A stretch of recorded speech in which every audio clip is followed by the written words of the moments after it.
Bienvenidos amigos, bienvenidos a este programa no solamente de entrevistas, sino de comentarios y de debate sobre el mundo paranormal.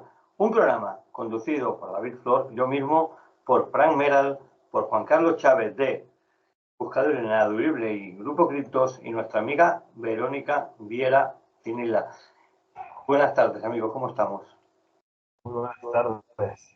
¿Qué tal? ¿Cómo estamos? Hoy vamos a tocar un poquito de prenatural, vamos a tocar natural y vamos a tocar también una cosa muy importante que se hace en las investigaciones. Y para eso daremos la primera vez a Verónica, porque sé que ella lo trabaja muy bien, lo hace muy bien. Verónica, ¿cómo es de importante la historia de una investigación?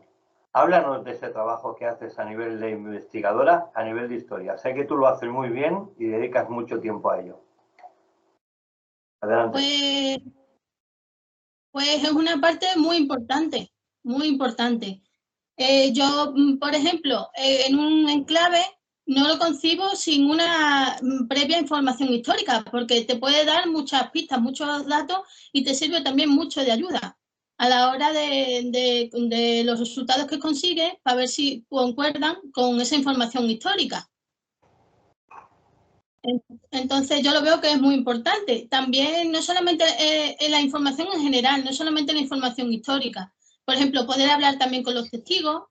Alguien, por ejemplo, aquí yo estoy muy centrada en la facultad de comunicación, que está en el Castillo, pero antiguamente fue un hospital militar. Entonces, por ejemplo, no me voy hay casos en los que, por ejemplo, no me voy a un archivo histórico a buscar, pero sí intento hablar y tomar un café con alguien que estuvo allí hospitalizado, que era militar, tuvo su carrera militar y estuvo hospitalizado hace 40 años. Entonces, todo esto al final te aporta mucho y es sacar información. Pero si tú vas a un sitio de nuevas y no conoces ningún tipo ni no conoces información del lugar, ni tienes nada histórico, ni tienes ningún dato, pues al final es que estás trabajando un poco a ciegas.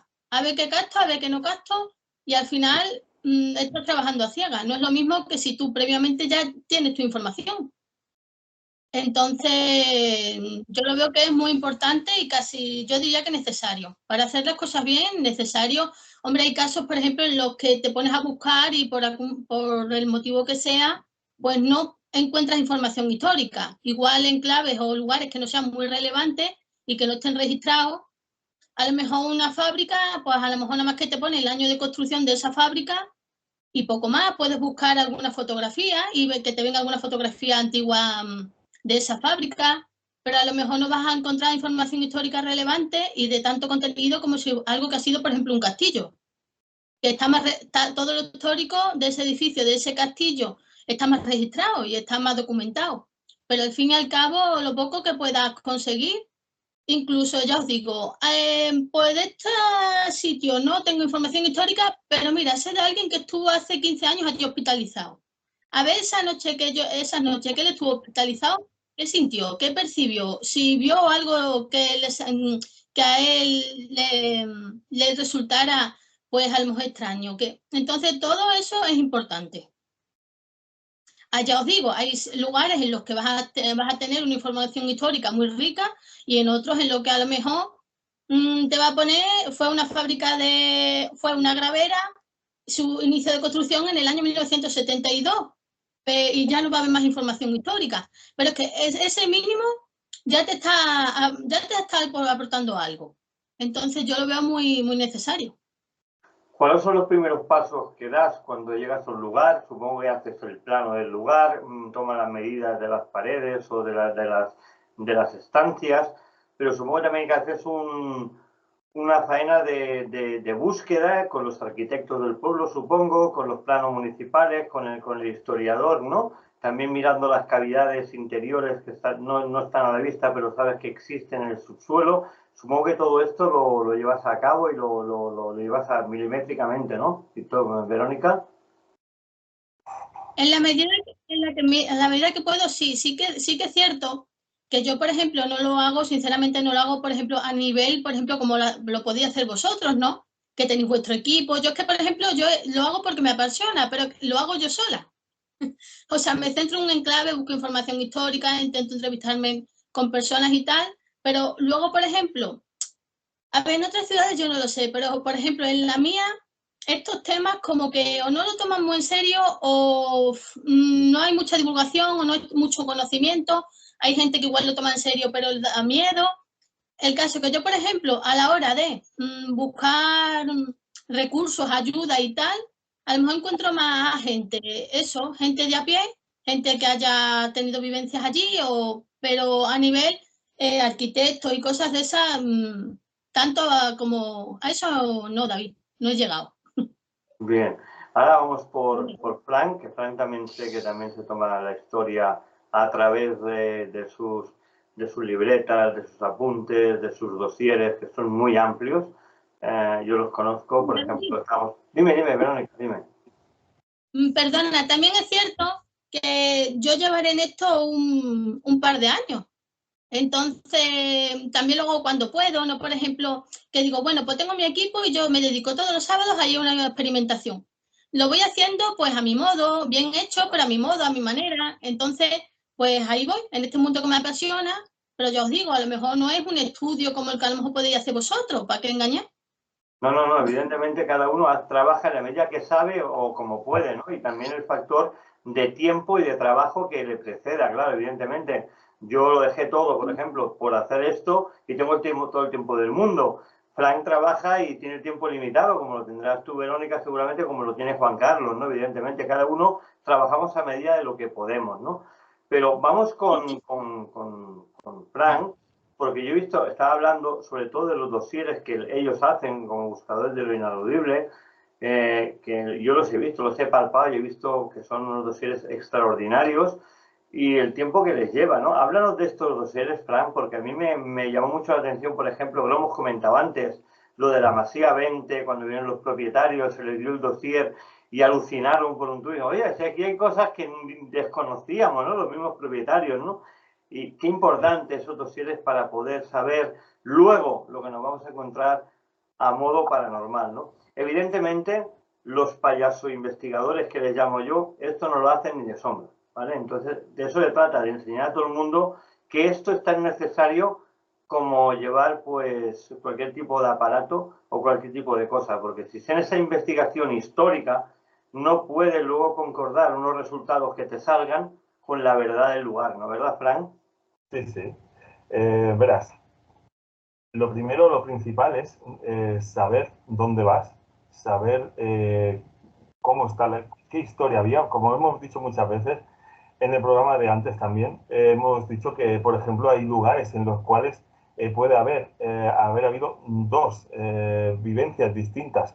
Al igual, por ejemplo, podemos estar hablando, por ejemplo, de la colonia Puig, que es lo más fácil, un poco así que podemos conocer, que es un hotel y a la vez fue un hospital de sangre. O sea, es un poco el conocer si hay algo después de lo que había en esos momentos el edificio, ¿no? Reconocer todo, digamos, a través del catastro, si hay túneles, si la edificación que había antes con la que había ahora, si es lo mismo. O sea, es un poquito, pues, informar en ese dossier qué es la historia, lo que ha habido en ese lugar y, bueno, y sirve también luego, pues, para poder trabajar en lo que es la exploración de campo conforme la historia. ¿Qué es? Aparte de lo que es el catastro, es un poco, pues, informarte de la asociación de vecinos. Como hemos dicho, a veces en los propios bares, hablar con gente mayor que vas al parque y hablas con ellos, digamos, algo que siempre relacionado con el lugar y que te puede dar a veces más pistas la gente de a pie, como ha dicho muchas veces Verónica, que no a veces un registro o el propio ayuntamiento que se cierra en banda y no te quiere explicar nada del lugar. Nos pasó con un geriátrico, que intenté buscar información geriátrica aquí en San Vicente del Sol, y el ayuntamiento se cerró en banda, pero es que luego nos manda al catastro y el catastro le pedí con el número de identificación del edificio y me dio el de la casa de abajo. Digo, perdona, es que este no es, no, es que, o sea, no me lo quisieron dar, me dieron otro y encima pagando, cuando me di cuenta. Es un poco, pues eso, a veces más bien sacar la información de gente de a pie, como ha dicho Verónica, y que a veces digamos que te da más información que quizás pues el ayuntamiento, la policía local, siempre las asociaciones de vecinos siempre suelen ser bastante que te ayudan. A veces muchas veces también las asociaciones de ciclistas, según cómo, por ejemplo, la PUDA, sacamos información de la asociación ciclista de allí de Esparraguera, por ejemplo, que no quizás también información más cercana, que era, por ejemplo, el ayuntamiento o alguna otra asociación. Es curioso, pero bueno, es un poco eso. La información de papel es fundamental a la hora de un trabajo de la exploración de campo. David. Juan Carlos. Bueno, no, yo estoy totalmente de acuerdo con Fran. Ahora se oye un retorno, no sé qué pasa. Bueno, el caso es que, a ver, por ejemplo, mira, estamos hablando del Colonia Puig, que este fin de semana me llevé la gran sorpresa.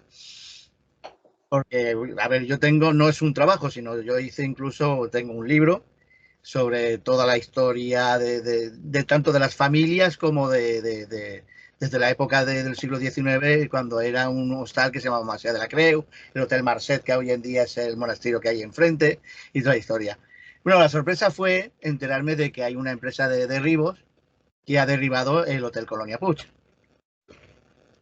Ha realizado, sí, ahora ya están empezando o sea, han derribado ya cocina, salón, comedor, y ahora están derribando el edificio principal. Dicen que es bueno, a ver, ya lo habíamos dicho un montón de veces, que debido al colapsamiento del edificio era más un peligro que no un sitio para poder investigar con tranquilidad. Entonces, bueno, era crónica de una muerte anunciada, pero fíjate que es necesario, es verdad. En el Colonia Puig, a mí me gusta mucho la historia del Colonia Puig, porque en realidad es el primer trabajo en profundidad que realicé en su momento en lo que se refería a los protocolos y la historia, o sea, documentar una historia en concreto. Y es interesante, ¿no? Porque una de las cosas más interesantes que encontré es que todo el mundo lo hemos conocido como hospital de sangre, ¿vale? Pero nunca fue, o sea, realmente, o sea, ese hombre solamente lo tuvo una semana desde el inicio de la guerra civil.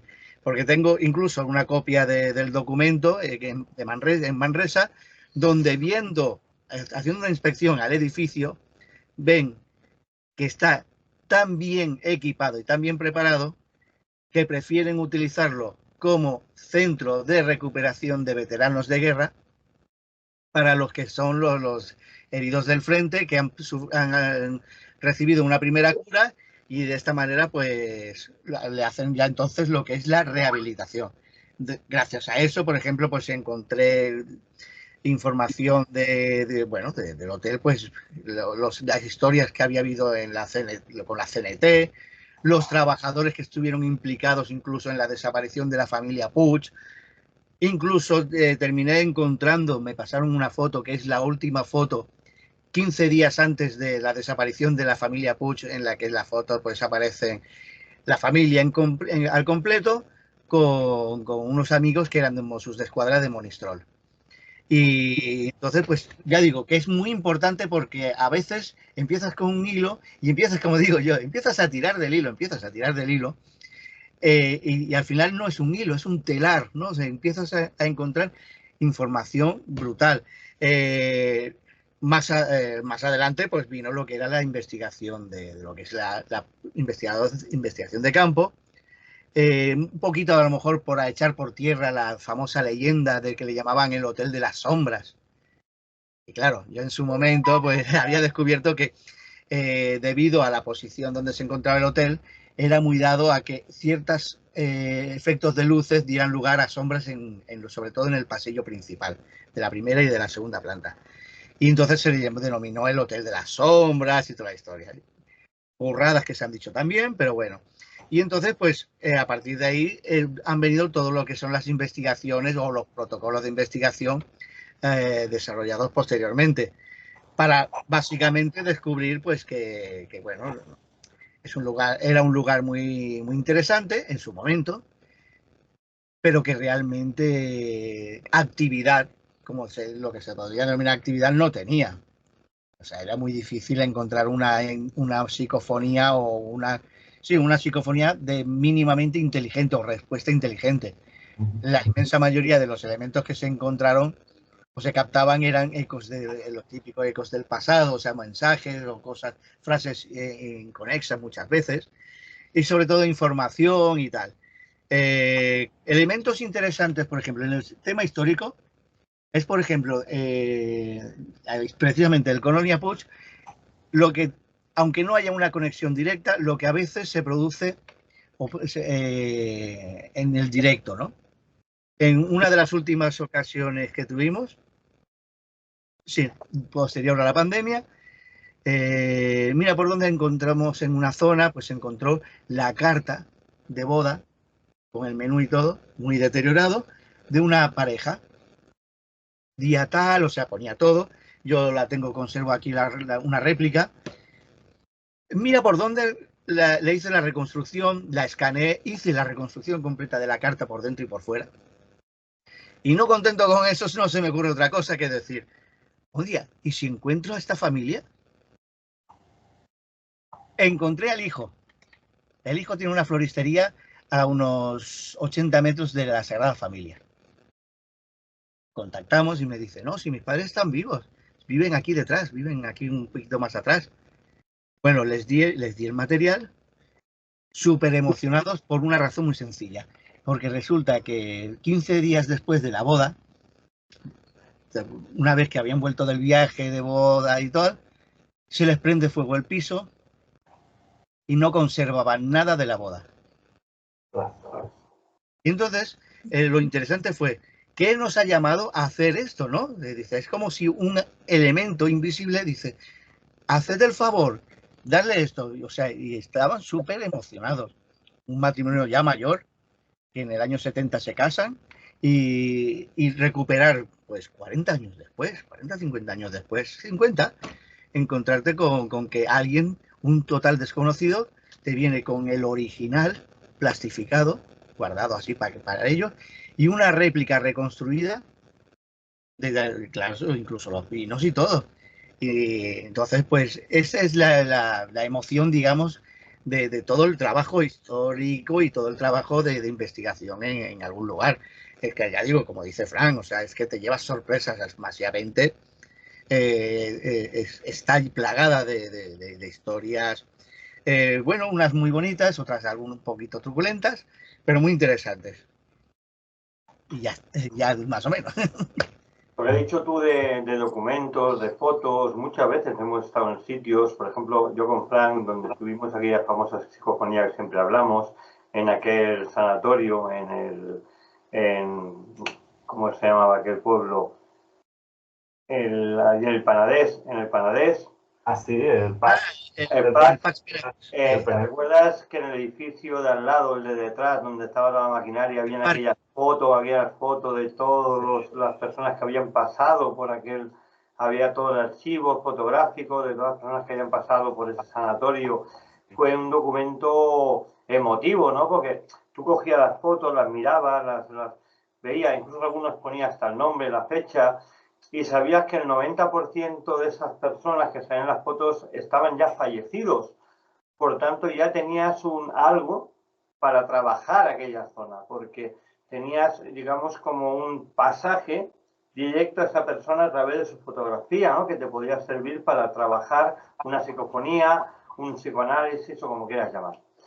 Y la verdad que lo pasemos muy bien y fue un trabajo muy laborioso recoger esas fotos, catalogarlas, mirarlas y luego volverlas a dejar en el mismo sitio, porque claro, evidentemente nunca hay que llevarse nada de ningún lugar. Puedes hacer fotos, puedes hacer vídeos, lo puedes documentar, como hicimos, ¿no? A través del móvil, hicimos las fotos de todo lo que había allí, papeles, documentos. Lo mismo que en la Masía 20, Fran, aquel balancín, ¿te acuerdas que había aquella carta tan famosa que justo nos daba una fuente de calor y hablaba de amor, una carta que hablaba de amor y después hablaba de qué hacer en esta vida, que ya no quería estar en esta vida, y allí en el balancín donde estaba la carta, que había más documentos, que era una carta de despedida, pero primero hablaba de amor, luego de despedida, realmente allí había una energía, no sabemos si residual o no residual, pero había una energía y daba la casualidad que estaba esa carta allí, ¿no? qué importante hacer ese tipo de esto. Yo he ido muchas veces incluso a cementerios, porque me han dicho, oye, la persona esta se llamaba tal y estaba casada con una tal, y están enterrados en tal cementerio. Claro, sabías el apellido y el nombre de la mujer. Entonces buscaban las tumbas que coincidían con el nombre de él y el nombre de la mujer. Y después ya, a lo mejor encontrabas dos. De esas dos tenías que adivinar e intentar averiguar a través de los familiares que todavía quedaban vivos, preguntando por el pueblo, como ha dicho bien Verónica, y a través de ahí haciendo una recerca histórica de esas personas que vivían en esa casa, de dónde venían, cómo habían comprado la casa, por qué la habían abandonado, por qué la habían vendido, de cómo trabajaban, de lo que trabajaban, porque después a la hora de una investigación es muy importante a la hora de hacer las preguntas, ¿no? Que te va a llevar a lo mejor alguna respuesta. No sé si vosotros también habéis hecho este tipo de investigación, por ejemplo, Verónica, ir a los cementerios y todo esto. Sí, a ver, yo, el tema de los cementerios, yo lo que me centro más es en personajes históricos. De aquí de Badajoz, personajes que tuvieron cierta importancia o relevancia para la ciudad en el siglo XX. Por ejemplo, me ha pasado con el caso me gusta fotografiar las casas señoriales antiguas del casco antiguo y publicar en Facebook una de las fotografías y comentarme una chica, hacerme un comentario, hablarme por privado y ponerme, anda, esa es la casa de mi abuela, en una de las fotografías que yo tenía puesta. Pero es que resulta que esa casa me dio mucha alegría porque correspondió a la familia de Luis y Carlos Pla, que eran unas personas muy importantes en aquella época, que el que tenía mucho dinero y el que no tenía nada, o sea, no había término medio, y era una de las familias más relevantes. Y los mataron en el 36. Los cogieron, aquí no conocéis la zona, pero bueno, donde está actualmente aquí Correo, le dijeron, ya os podéis ir. Y cuando se fueron a dar la vuelta, le dieron un tiro y los mataron. Eran Carlos y Luis Pla. Pues resulta que esta chica, la casa es de su abuela, es familiar directo de estas dos personas, y me ha dicho que le va a decir a la madre que no le importa si me puede enseñar la casa. La casa prácticamente está abandonada, pero tiene que estar prácticamente original, de principios del 1900. Entonces, por eso, por ejemplo, pues mira, ahí, por ejemplo, habría una relación, que es uno de los personajes históricos, que sí, a los que voy al cementerio y tal, y me preocupo por buscar datos y coincide con familia directo de uno de ellos dos, pues mira, se ha puesto en contacto conmigo. Interesante, ¿eh? Interesante, es muy chulo, sí. Claro. Juan Carlos. Sí.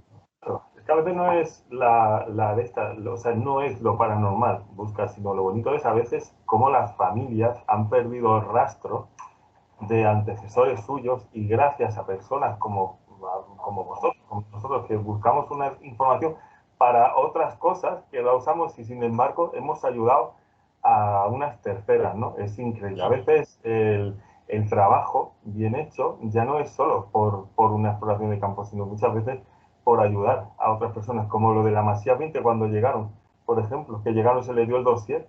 Era increíble porque había nombres y quedaron asombrados. Y decían, mira, es fulanito, es increíble cómo a veces una ayuda tuya, haciendo un historial histórico del lugar donde vamos a ir, aparte del trabajo que podemos realizar, ayudamos a otras personas a ayudar digamos, a recordar su pasado, ¿no?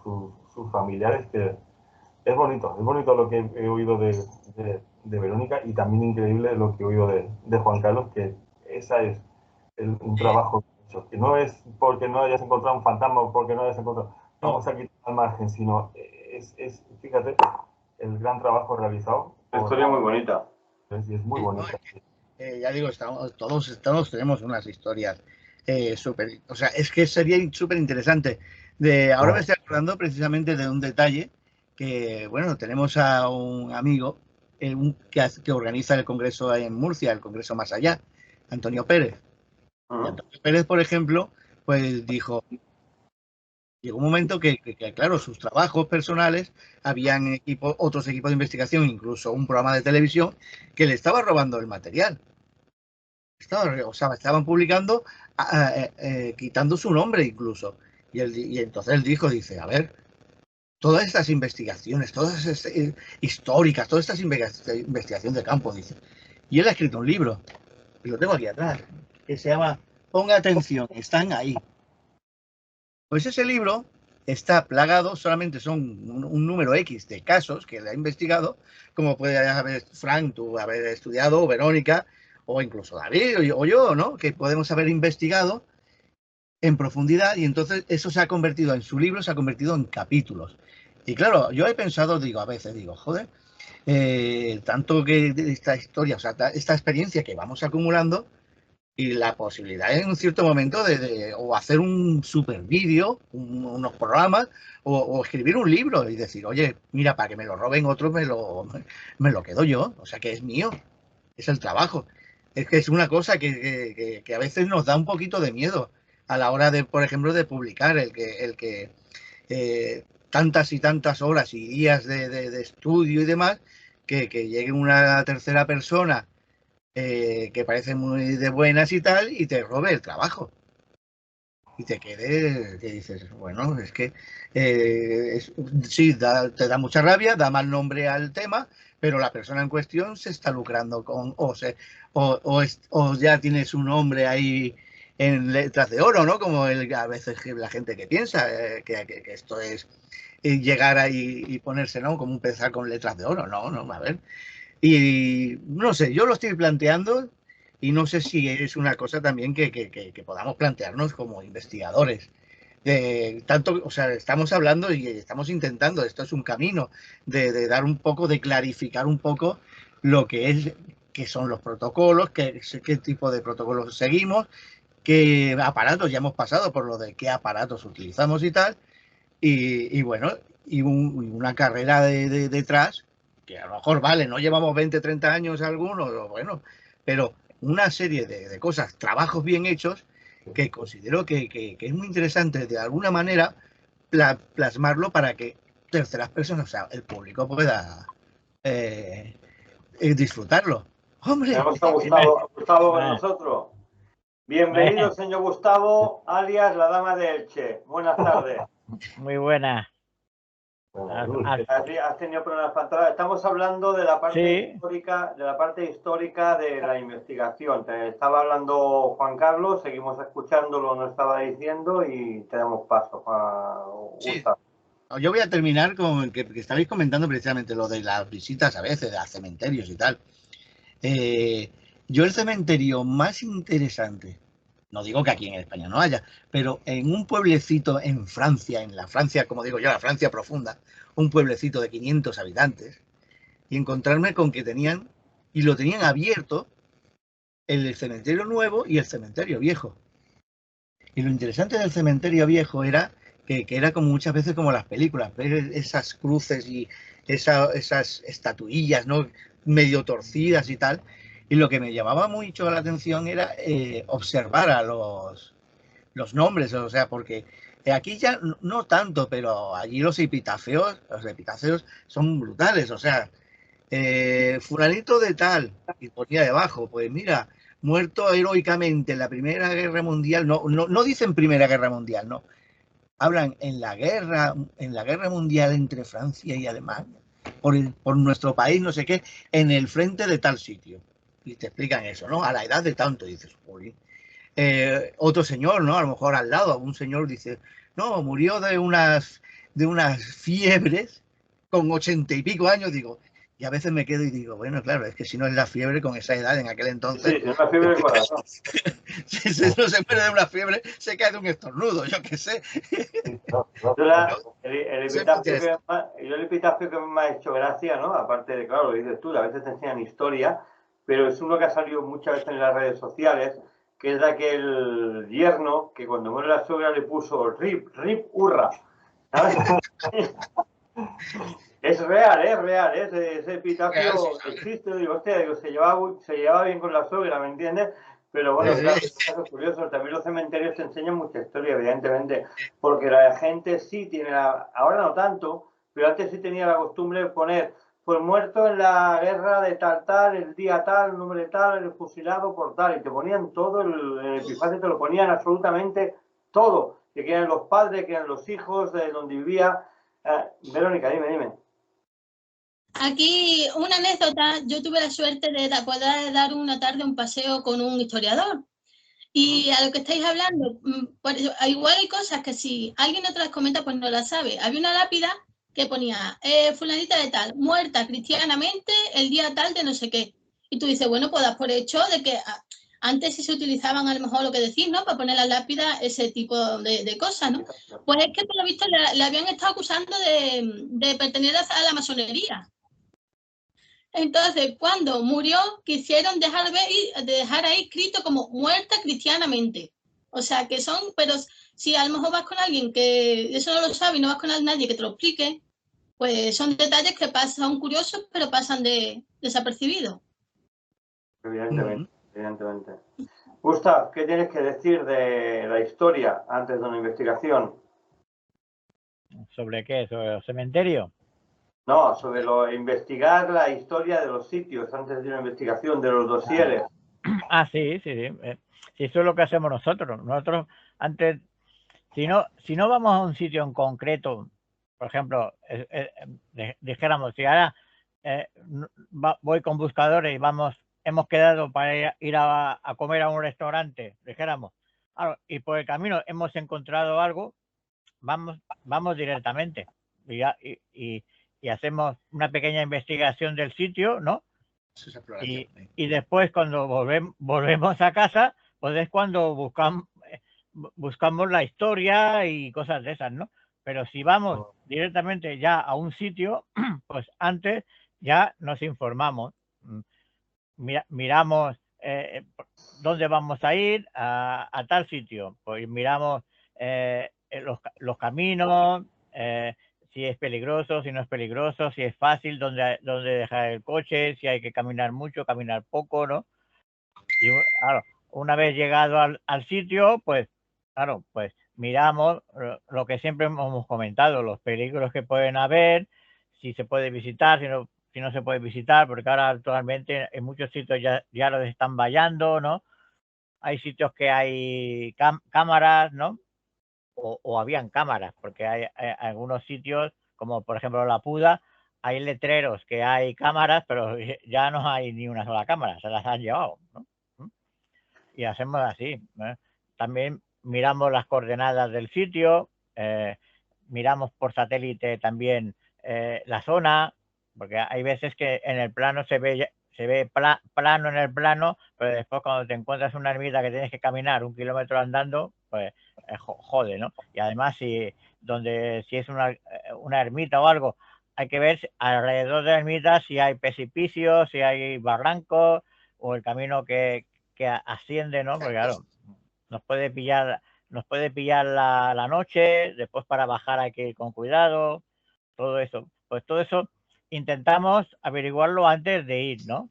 Después, cuando ya tenemos todo, digamos, el informe de exploración, vamos un día antes, o 2 días antes, hay veces que vamos una semana antes, miramos todo, por ejemplo, en geriátricos y hospitales, pues miramos las bajadas de ascensor, porque claro, como se han llevado las puertas, se han llevado todo, pues miramos los peligros que pueden haber, si hay agujeros, si hay sótanos, claro, todo eso lo miramos, ¿no? Después también cuando ya vamos, pues si no hay nadie más que nosotros llevamos de esa cinta de esa que usa la policía, de esas de obras, ¿no? De la construcción, y las ponemos en las entradas de los ascensores. Si hay agujeros, pues lo ponemos en el suelo, balcones que ya no hay barandilla, ¿no? Miramos la seguridad. Nos protegemos de todo, porque claro, a lo mejor vamos para pasar 2 horas y nos pilla. Es tan emocionante la exploración que nos pilla la noche, claro, y vamos con cuidado, antes íbamos con unos conos, esos conos que ponen en la autopista, conos que compramos en la ferretería, pero alguna vez no lo hemos dejado, digo, pues pues ya no usamos cono, usamos la cinta.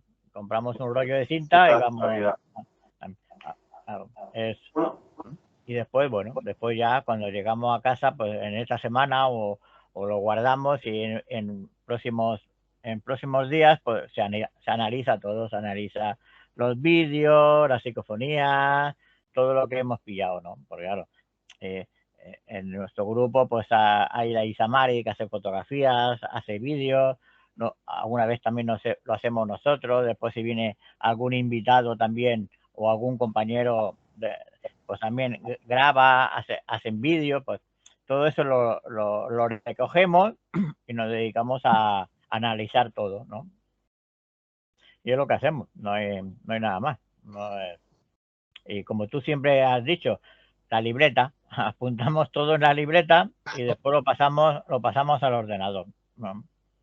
Qué importante lo que has dicho, Gustavo, porque ahora lo iba a hablar yo, no solamente de lo que es la búsqueda histórica del lugar y todo lo que ha pasado en ese lugar y quién ha vivido, lo que ha sido, si ha sido una fábrica, si ha sido, pues yo qué sé, una casa particular, si ha sido una lechería, por ejemplo, o ha sido cualquier tipo de comercio. También es muy importante el documento fotográfico, de hacer foto de todo lo que hay allí, de los muebles, sofás, armarios, platos, cubiertos, todo. ¿Y por qué es importante? Porque a veces hay este tipo de vándalos que entran, roban todo lo que hay allí. Y eso se pierde en el olvido si no hay ese reportaje fotográfico. Si, por ejemplo, Maciá 22 había aquella tele entera con los sofás y todo aquello, la cocina entera, y cuando fuimos por la segunda o tercera vez estaba la tele rota, con botellas de whisky dentro metidas, con los sofás rajados. Entonces, si no hubiéramos tenido esas fotos previas, todo ese material que había, por ejemplo, de la Masía 20 o cualquier sitio donde vayamos, se hubieran perdido en el olvido y en el tiempo, es como si jamás hubieran existido. O no solamente hacemos una labor parapsicológica, si queréis llamarle, o de misterio, y también hacemos una recerca histórica y documentamos todo aquello que a lo mejor de aquí 200, 300 años alguien coge nuestra libreta y dice, ostras, mira, aquí había esto, aquí había lo otro, ahora no está. En esta pared había, yo que sé, una estantería y ahora hay 4 agujeros, ¿no? Qué importante es eso, no solamente la parte histórica, sino documentar también todos los objetos que se encuentran de ese sitio que vamos a investigar, porque también, si por ejemplo, me lo invento, estamos en una psicofonía y nos sale la palabra cocina, y allí, justo donde nos sale esa palabra, hemos fotografiado unos fogones antiguos y cuatro sartenes, sabemos que realmente allí había alguien que estaba trabajando en esa cocina. Por tanto, podemos concordar nuestras fotos o nuestros vídeos con esa voz que nos llegue, que siempre tiene que estar, como bien dice Gustavo, por debajo de la voz humana, ¿no? Pero qué importante esa introspección de los sitios para fotografiarlo todo y documentarlo todo. Es tan importante una cosa como otra. Dime, Frank. Claro, David, pero es que también nos está pasando a fechas de hoy. Imagina, mira, con Petri Casado, por ejemplo, hemos hecho, digamos que una reestructuración a nivel fotográfico, por ejemplo, del hospital de Busot. Por ejemplo, ella tiene fotografías antiguas y nosotros, o sea, yo he puesto fotografías de hoy en día y ella, con Petri, me ha dicho, mira, esta fotografía pertenece, o sea, hemos hecho digamos, un esquema de cómo podría ser a nivel fotográfico antiguo que ella tiene, o sea, reestructurado el hospital. Me refiero porque muchas veces para nosotros también es importante. O sea, cuando tú llegas con una...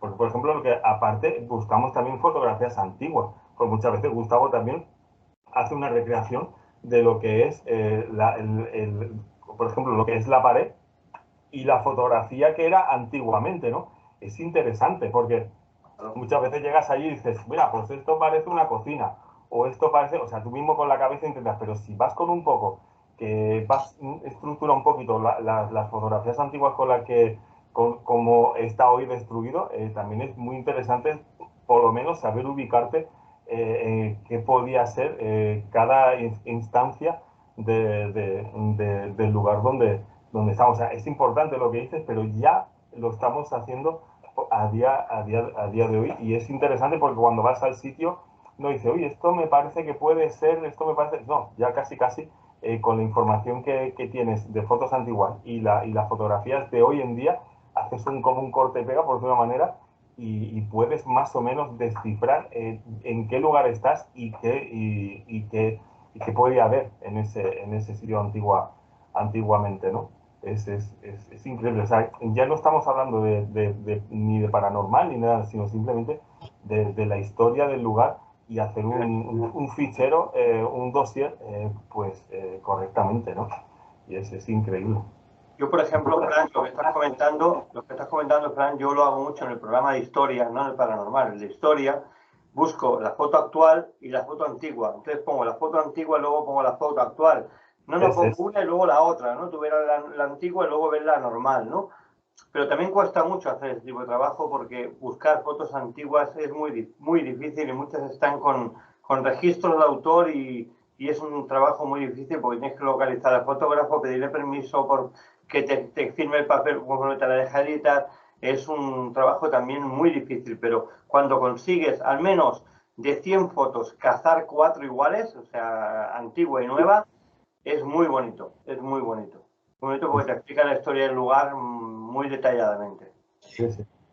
Me hicieron también el trabajo así con el Sierra Espuña, que se veía, es que es increíble, porque te haces una semejanza, una idea de cómo pudo ser no todo, sino a veces en estancias tienen fotografías como, mira, esto era esto, ¿no? Y dices, ostras, o sea, un poquito, pues, la noción, ¿no? De cómo podía ser. Sobre todo la primera vez fue ya le digo, con Petri casado, y fue con agua de buzón. Bueno, fue increíble, estuvimos una hora. Más mira, Fran, esto me hacía, o sea, cotejaba unas fotos antiguas y la verdad que era muy interesante cómo visionar ese sanatorio de ahora a cómo era. Y sobre todo también lo que estábamos hablando de hacer fotografías de los peligros, como decía Gustavo, es que, por ejemplo, en el Sanatorio Santo Ángel de la Guarda, cada X metros había agujeros.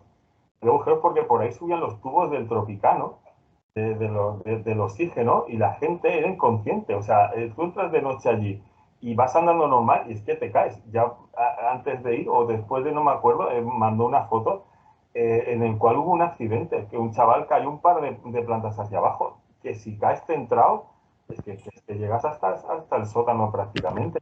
O sea, es un poco tener conocimiento de las cosas. O sea, cuando tú vas a hacer una visita una semana antes, como sucede, o 4 días antes, es para ir conscientemente de los peligros que podemos tener. Y luego se hace una reunión con el grupo para decir, vamos a tal sitio, estos son los peligros que hay a tener en cuenta. Y es muy vital todo esto antes de una exploración de campo en la vida. Evidentemente. Juan Carlos. Sí, no, mira, aquí no me voy muy lejos, o sea, yo voy recordando el tema de investigación histórica del Hotel Vallés, Sí. que es otro desaparecido.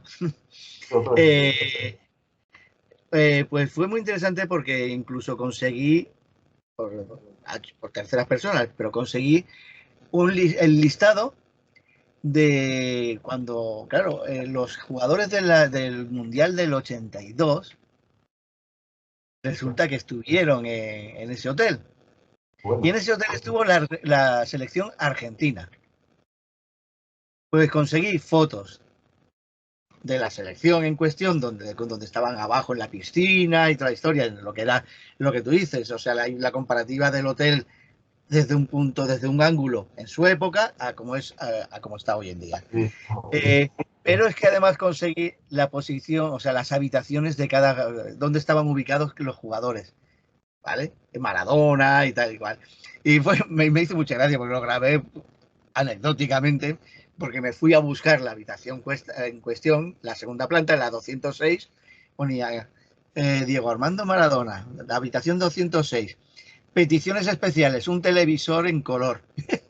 Imagínate, en el año 82, supongo que es que el hotel no tenía televisores en color en las habitaciones. Petición especial, un televisor en color. Y fui a la habitación en cuestión y digo, señores, que aquí estaba Dieguito, aquí está Dieguito. Digo, mira, aquí estoy, ¿no? Y históricamente, pues no tiene mucha importancia a lo mejor, dice, bueno, pero es que detalles así, pues luego cuando haces el catálogo, digamos, del tema histórico, y cuando haces algún tipo de pruebas y demás, claro, dices, bueno, pues vamos a probar en tal sitio. Claro, un hotel es difícil. Yo siempre digo, por ejemplo, depende del sitio.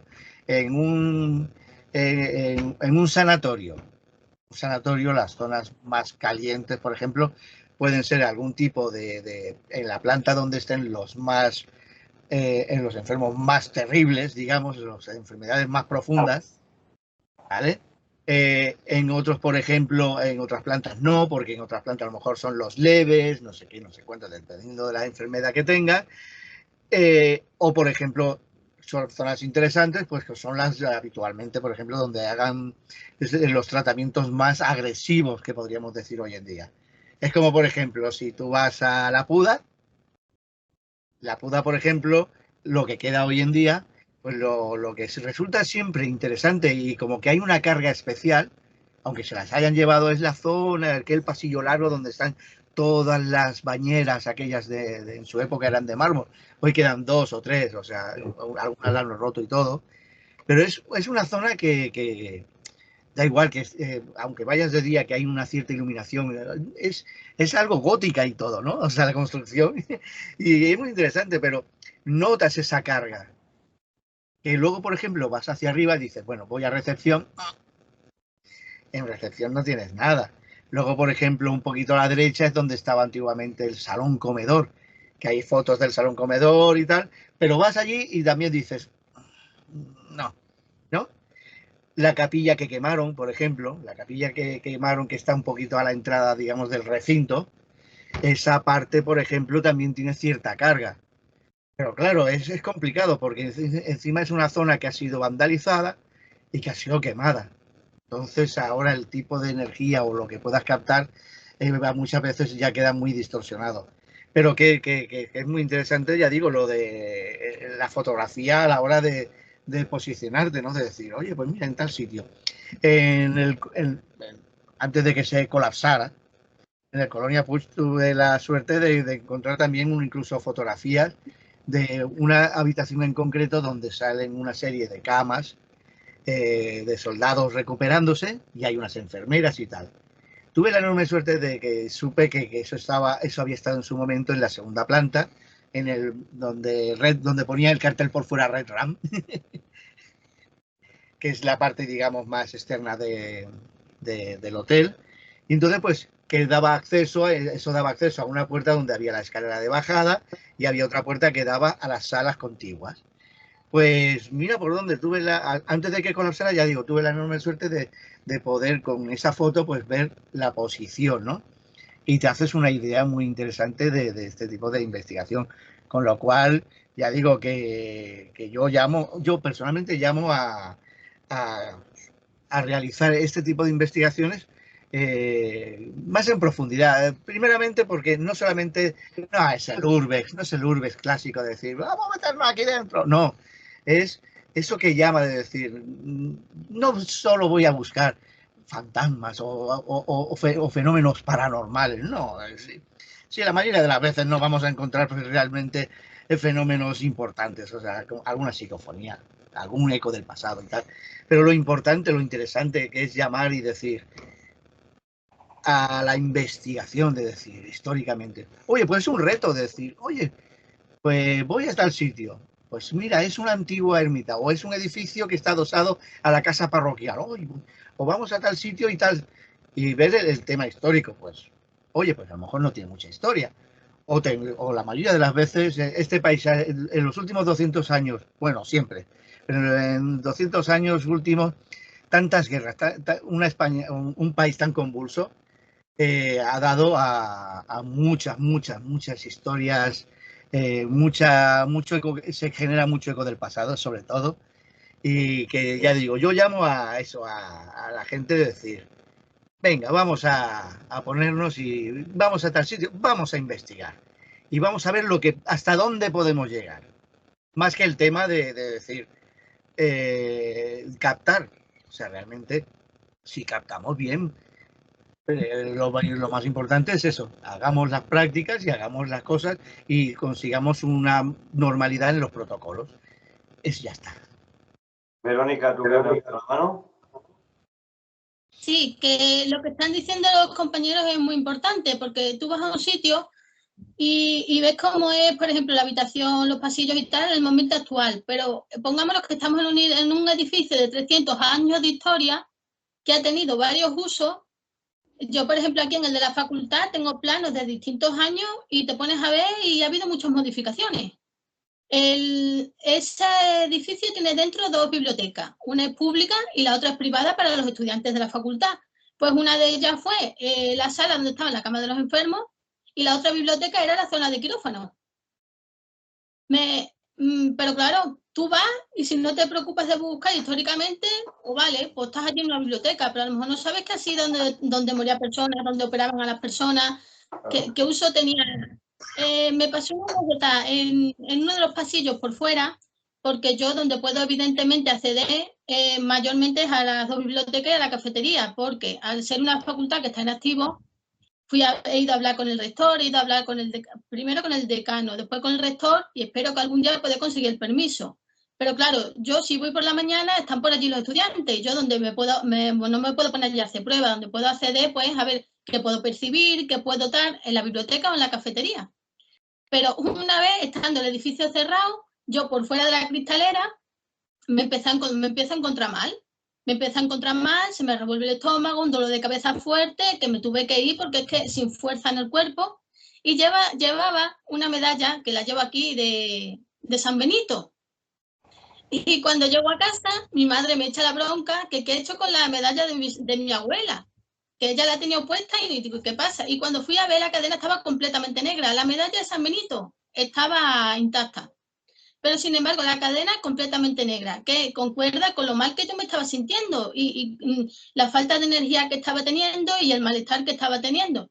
Entonces resulta que esa zona del pasillo era ya, digamos, la zona de muertos. Había una parte que es la zona más administrativa, cuando ingresaban a las personas y tal, más de vida, y ahí era la zona de muertos, ya cuando llevaban a las personas cuando ya habían fallecido. Y al lado, justo al lado estaba el pabellón de autopsia. Entonces, por eso decimos que la información histórica es muy importante. Gustavo, ¿tú qué tienes que decir sobre el tema? No, ya lo habéis dicho todo ya. A ver, si es un sitio antiguo, lo interesante es buscar plano, y cuando más antiguo sea, pues mucho mejor. Como en Francia las catacumbas, todo eso, o en Roma, hay que buscar los planos más antiguos. Algunos se pueden encontrar pues por internet, pero la mayoría hay que ir a alguna biblioteca, intentar que nos den permiso para ver, que algunas veces sí que te dan permiso, pero no te dan permiso para los primeros planos, porque ya son muy viejos, tienes que ir preparado, claro, en muchos sitios te dan guantes para que puedas tocar los libros, ¿no? O los planos, ¿no? Pero claro, si no eres un profesional, si no entregas algún informe o de periodismo, de periodista, de investigador profesional, incluso de una radio, porque yo he ido a varios sitios y con un certificado de la radio, conforme soy investigador, tengo un programa de radio y me han dejado ver algo, ¿no? Pero claro, una persona que de la normal le ponen muchas pegas, muchísimas pegas, y esto para esto, y además también no puedes hacer fotocopias, en algunos sitios incluso tienes que dejar el móvil a la entrada porque puedes fotografiar con el móvil, ¿no? También te dicen que no es por el documento, es por la luz del flash que se puede disparar, igual que los museos, ¿no? Claro, tienes que dejar el móvil o intentar no fotografiar con el flash, ¿no? Claro. Y porque han habido casos que han pedido libros, han arrancado las hojas, han hecho apuntes encima, han copiado, ¿no? Y son reacios en eso, ¿no? Pero volviendo a la pregunta, lo importante es encontrar alguna documentación antigua, como fotografías, si se va, por ejemplo, a una ermita o a un hospital abandonado, pero en el mismo pueblo, pues ir a la Casa de Cultura, a la Regiduría de Cultura del Ayuntamiento, ¿no? A algún bar conocido, que te puedan informar, buscar gente mayor. Nosotros, Fran y yo, hemos ido algunas veces a pueblos pequeños a investigar una ermita, ¿no? Y donde nos han dado más informaciones en el bar.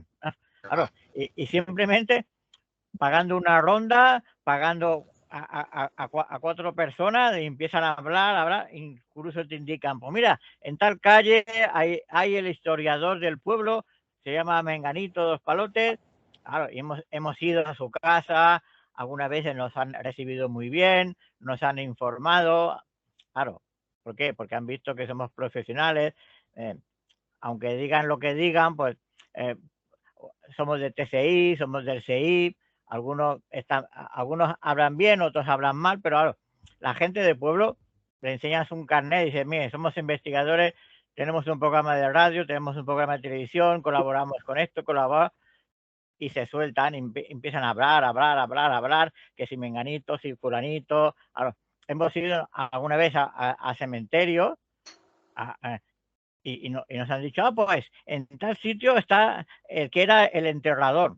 Pues hemos ido a verlo y el enterrador, el que era enterrador antiguo, pues nos ha llevado al cementerio y le ha dicho al enterrador nuevo, mira, entramos un momento porque les quiero enseñar esto, les quiero enseñar lo otro. Y nos han enseñado las lápidas, nos han enseñado cosas muy interesantes, ¿no? Anécdotas también, incluso fantasmas, ¿no? Pero, y ya te digo, y el enterrador te explica, pues yo una noche oí esto, oí lo otro, pero claro, todos, ninguno nos ha dicho que han visto un fantasma y nada, han tenido sensaciones, ruidos, ¿no? Y cosas de esas, ¿no? Y nos han enseñado fotografías, nos han enseñado algunos muros donde fueron fusilados gente en la guerra civil, ¿no?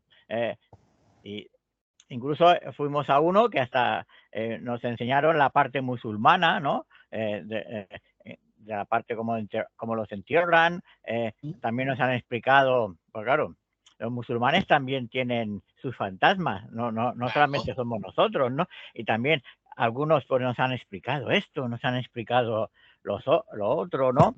Y se han volcado. Y donde dan mucha información es en los bares. En los bares antiguos, no en los bares modernos, sino hay que ir al bar más antiguo del pueblo y bueno, y se sueltan, y además, ya digo, nosotros nos hemos gastado dinero invitando a gente para eso y nos explican esto, lo otro, y tomamos un montón de datos. Y cuando hemos ido a las bibliotecas o hemos ido al ayuntamiento, hemos sido informados y algunas veces hasta se han quedado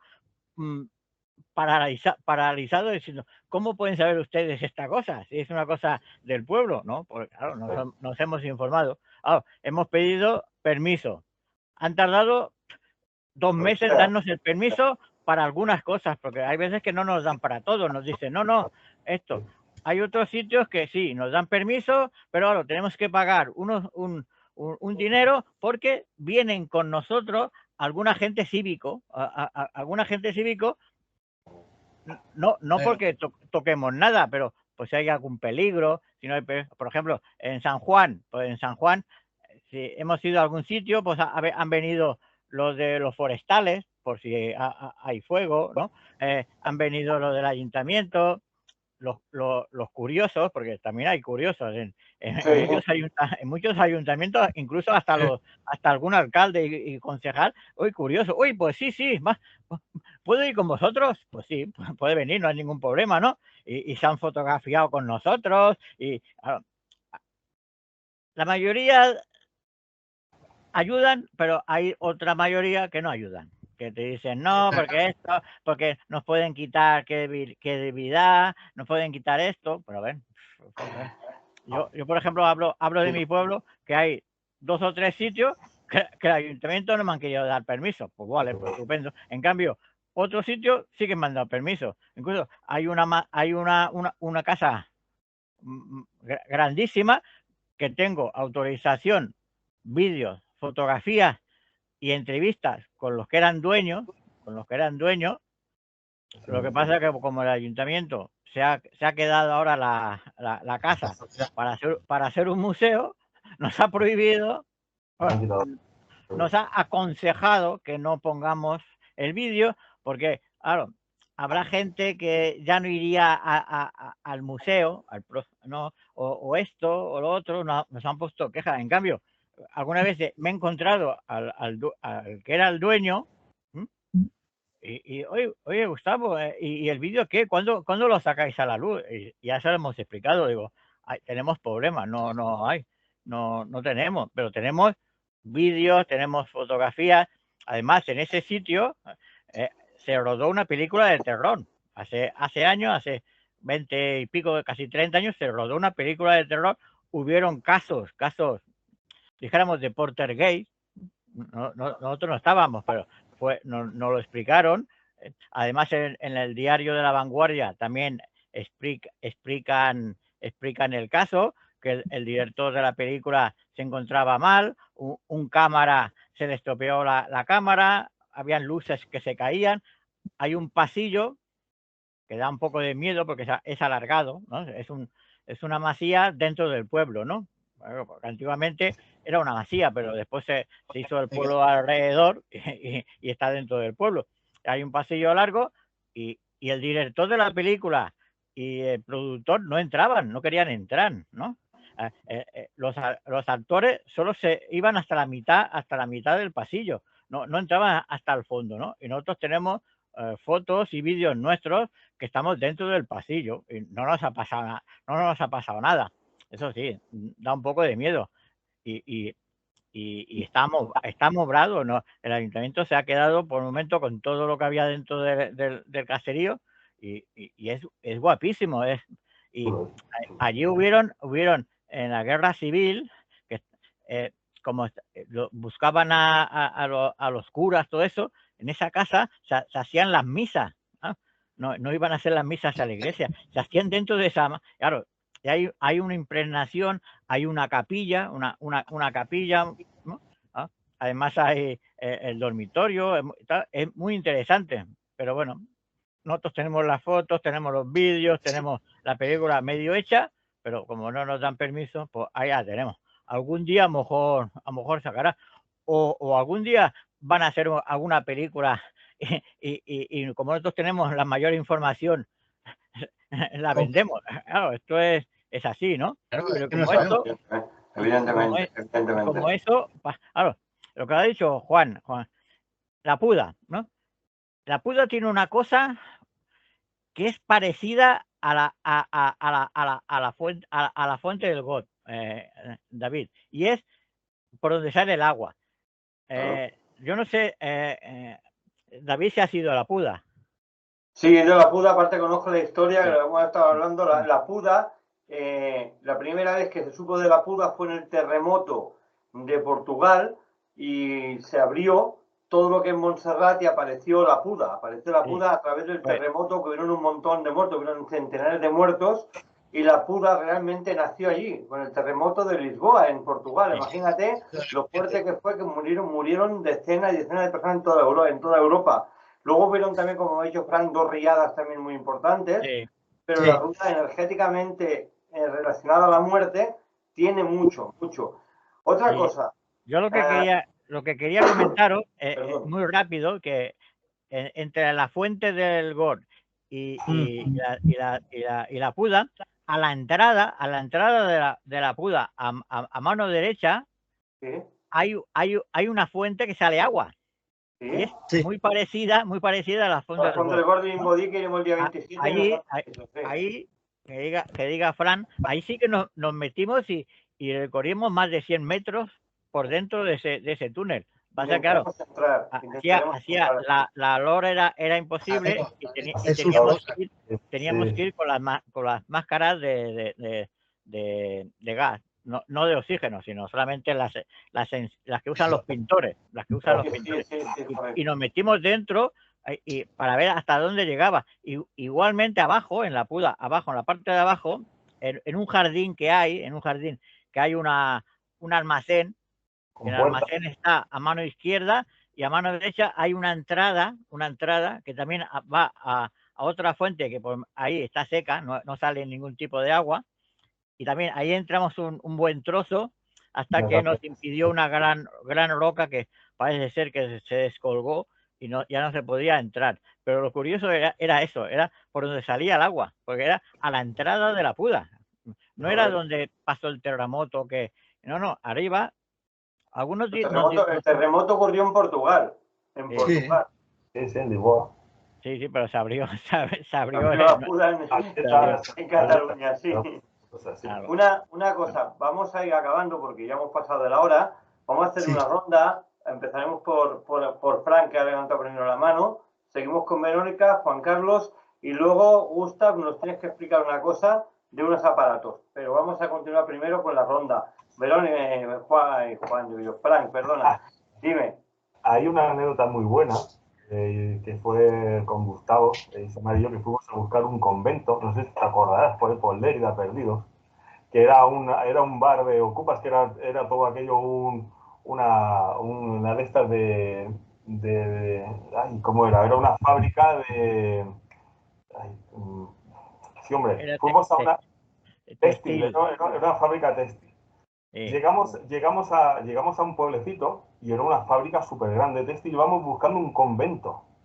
Cuando llegamos allí era un restaurante muy guapo, muy gótico, muy chulo, y preguntamos dónde estaba el convento, le dijimos las coordenadas, bueno, en fin, que nos habíamos perdido la primera vez, que nos habíamos metido por un camino de forestal y preguntamos por una casa, bueno, en fin, que esas personas en el mismo hotel, el mismo restaurante, nos dicen que era saliendo otra vez por la carretera, entramos por una pista forestal y que al final de esa pista forestal ahí era donde estaba el convento, que era gente que sabía dónde estaba el lugar. Bueno, pues abrimos allí, llegamos al lugar y aquello, madre mía, ¿te acuerdas que salió el vigilante, aquel, que nos dijo, no, ya nos vamos y tal? Pues el convento era el restaurante. O sea, nos habían engañado. O sea, el convento que estábamos buscando era el restaurante donde estaban los ocupas, que estábamos tomando incluso hasta una Coca-Cola antes de irnos. Entonces, cuando a la bajada que volvíamos para atrás, dijimos, pero mira dónde está el convento, que era un restaurante. Tanto le costaban decir que el restaurante era este, pues nos colocaron en otro sitio que también estaba abandonado, que no tenía nada que ver, y encima nos salió un vigilante, ¿no? Era un poco la anécdota también que a veces, pues, hay gente, pues, un poco, pues, para todo, ¿no? Haces miles de kilómetros que te vas de casa para luego encontrarte con semejantes personajes. Bueno, pues un poco pues la anécdota que tenemos de todo lo que estamos hablando, que también hay siempre un pero, ¿no? Un punto en el camino, una piedra. ¿Verónica? Que bueno, cuando hablas con varias personas, pues te arriesgas también a que pase, por ejemplo, lo que le pasó a Fran y a su equipo, que es una faena, pero bueno, eso tú no lo puedes controlar. También hay cosas buenas, no sé si a vosotros habrá pasado, por ejemplo, de intentar informarte sobre un sitio y a lo mejor te dicen, no, la verdad que aquí a mí nunca me ha pasado nada, pero en tal edificio abandonado me pasó X cosa. Y al final has ido buscando sobre uno y a lo mejor te informan de otro que también es interesante y tú ni lo conocías. Entonces también es bueno eso. Vacilando, claro. Juan Carlos. Sí, no, lo que decía, por ejemplo, Verónica, o bueno, lo que decía Frank, encontrarte con que estás haciendo una investigación, vas al sitio y tal, y por medio de recopilación y historias, pues vuelvo un poquito a mi colonia Puig. Que te encuentras, por ejemplo, con detalles históricos que la gente, claro, dice, el hotel, y se van al hotel a buscar ese dato en concreto histórico, ¿no? La muerte, por ejemplo, de un alto rango de la Generalitat en la época, en el año 36 al 38, que su mujer muere en el Colonia Puig, pero no muere en el hotel. Muere en lo que es la casita que había, también la han tirado abajo, la masía, digamos, que está en la esquina, que es la masía, esa es la auténtica masía de la Creu. Y pues esa persona tenía tal importancia que la habían llevado, pues ya estaba muy enferma esa señora, y la llevaron y terminó falleciendo. La mujer, por ejemplo, del dueño, del señor Splugas Puig, que esa es otra historia, porque se llama Puig si en realidad los dueños originales se llamaban Splugas Puig, pero bueno. Pues su mujer, por ejemplo, también muere en Macià de la Creu, aunque el dato siempre se dice, no, porque murió en el hotel. No, no, a ver, es como si tú tienes un negocio y dices, bueno, yo tengo el bar, pero tengo mi casa. Entonces, yo muero en mi casa, o sea, si te mueres en tu casa, o sea, a no ser que te dé un infarto en el bar, que puede ocurrir, pero que habitualmente pues hay esos errores y tal, que muchas veces eso te dan unas informaciones que a veces pues son o sea, son para despistar, ¿no? O para desviar la atención y eso.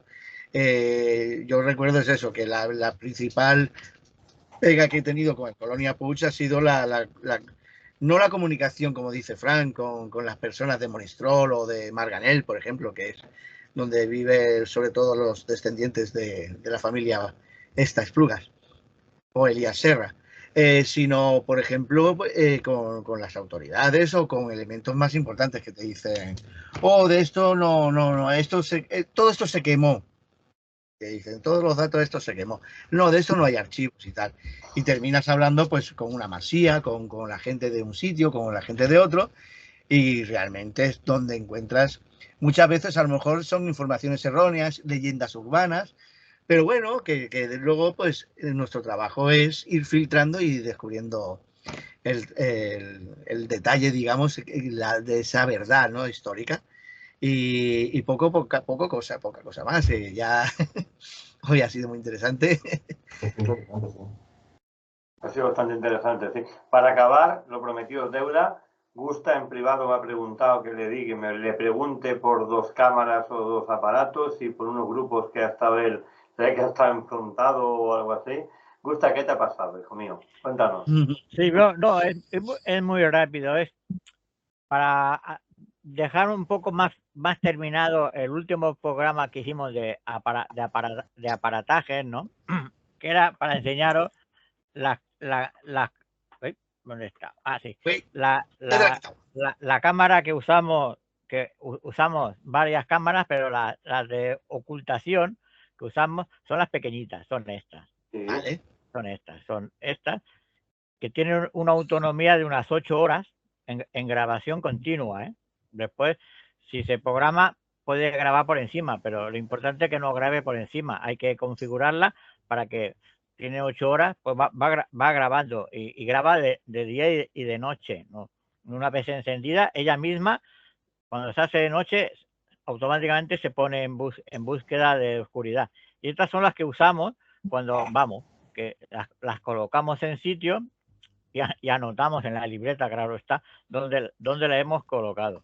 Después tenemos, no lo quiero enseñar ahora porque tenemos un tronco de madera que tiene un agujerito donde metemos la cámara y dejamos el tronco entre las runas de donde vamos y va grabando por si entra alguien o cuando hacemos algún aislamiento, que por ejemplo Fran está en un sitio y Samari en otro, todos estamos repartidos y hacemos algún aislamiento, también nos la ponemos para que va grabando el aislamiento que estamos haciendo nosotros por los ruidos, por los movimientos que hacemos. Ahora, nos han preguntado que qué cámara usábamos, pues son estas. No es cámara espía porque es un poco grande, es una cámara un poco grande y se ve, pero según donde la pongas, ¿no? También tiene un imán que ¿no? Según donde la pongas, pues va muy bien. Y además no son muy caras.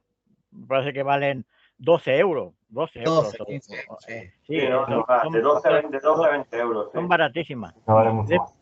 Después también, una cosa que también llevamos, que apenas hay grupos que no lo llevan, donde alguna vez nos hemos metido, por ejemplo, en alguna cripta, alguna cueva, porque también nosotros también hablamos siempre de monasterios, cementerios, pero también hemos ido a cuevas. Claro, hemos ido a cuevas que no tenemos que usar escaleras ni cuerdas, pero hemos ido en llano, ¿eh?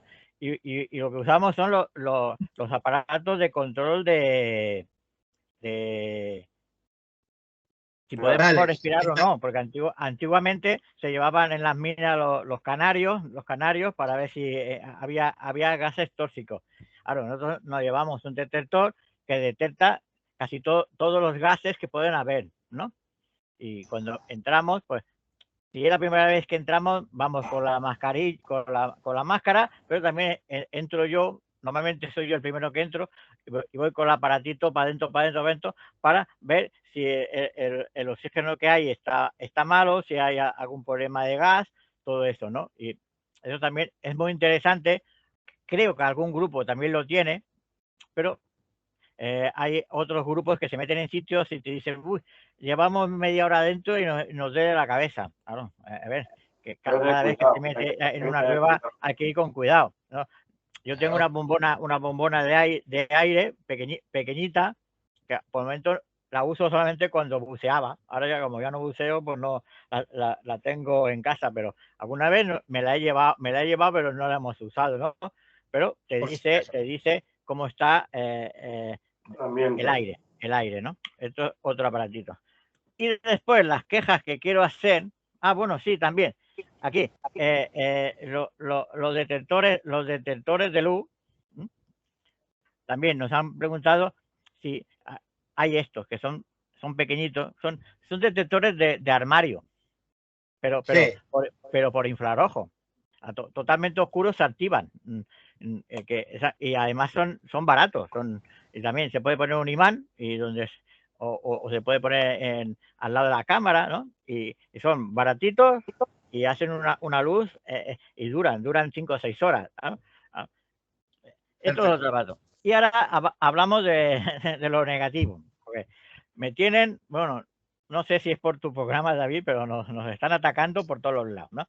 ¿Por qué hablamos de esto? ¿Por qué hablamos del otro? No, a ver, queremos defender a los verdaderos, a los que somos verdaderos, a los que nos molestamos, en los que nos perdemos el tiempo buscando para arriba, para abajo, informando, no 4 payasos que entran y ya solamente entrar por tu casa ya tienes un fantasma, no hay fantasma, ¿no?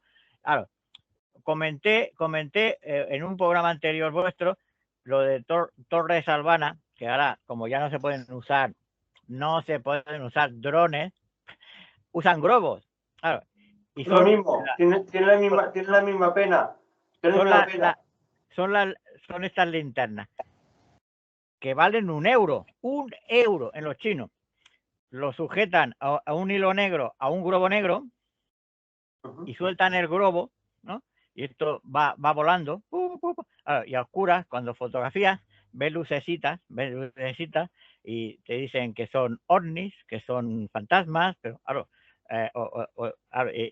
y yo me pregunto, ¿en Torres Albana, dentro de Torres Albana, un ovni? No, claro, porque claro, si están, claro, si lo tenemos que hacer desde fuera a 50, 100 metros, pues vemos cómo va por dentro alguna iluminación, pero y después también este cambia de color, también €1. Me parece que es €1,50 porque hay que comprar la pila aparte. Y también va cambiando. Y esto lo colocan en globos, pero no solamente en Torres Albana, en muchos sitios. Y hacen fotografías, claro, y como va con un globo, claro, lo manejan con otro hilo, claro. Sí, para que no se pierda. Pero, claro, como son tan baratos, ¿sabes lo que hacen? Que al final sueltan el globo y esto va, claro, y cuando está muy alto, pues ya cambian la investigación que han hecho en tal sitio y hacen la segunda parte que hablan de ovnis, de luces misteriosas, lo que pasa, claro, y otro fraude. Ahora, lo siento, pero se han jodido 2 grupos más. Ya saben quiénes son. Y después, este otro, es un ventilador. ¿Y sabéis para qué lo usan? ¿Para qué lo usan el ventilador? Para hacer un ruido como de aire, que están dentro de un sótano y dicen, oír la psicofonía, se oye una brisa dentro del sótano o dentro de una habitación y usan esto. Eso, ¿eh? Ventilador. Como el que tengo yo aquí. Como este que tengo yo aquí, para quitarte el calor. Claro. Pero este es el que usan. Hay un grupo que, a ver, yo normalmente cuando me han atacado, cuando me atacan, bueno, atacan a buscadores, eso. También alguna vez han llamado otros grupos, amigos, que nos han dicho, oye, nos hablan mal de nosotros por culpa vuestra, por no sé qué, por no sé cuánto. Claro, y a mí me gusta ver esos vídeos, me gusta verlos. Claro, y además tengo un programa que hace de un vídeo hace fotogramas. Hace miles de fotografías. Claro, pero cuando yo miro el vídeo y veo el aparato que usan o me imagino el aparato que usan, es en el momento ese busco y es eso. Encontré eso. Tenían en el suelo, pues lo tenían puesto en el suelo, y esto lo que hace es el ruido de un ventilador. Claro, y parece que hay en un sótano una brisa, ¿no? Lo mismo que usan el hielo seco, para hacer, se llevan la máquina de hielo seco y hacen una niebla dentro de Torres Albana o de cualquier casa. En el Hotel Puig hay un vídeo por internet que corre que hay una niebla dentro inmensa. A ver, Montserrat hay niebla. Sí, casi siempre hay niebla en Montserrat. Donde haya agua hay niebla.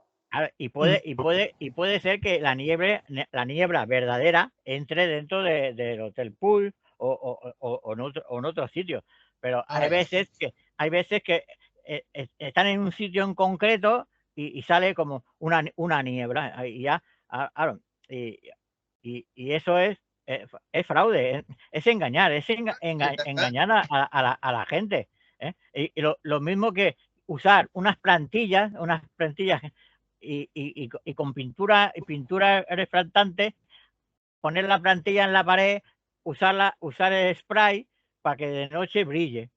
Y digan, claro, después, claro, pero no hacen la foto ni el vídeo en buena calidad, no, difusan lo que han pintado y parece que en lo lejos hay algo, ¿no? Por eso digo, es lo que quería decir, nada más. Vale. Gracias por decírnoslo. Tenemos que acabar aquí, chicos, chicas.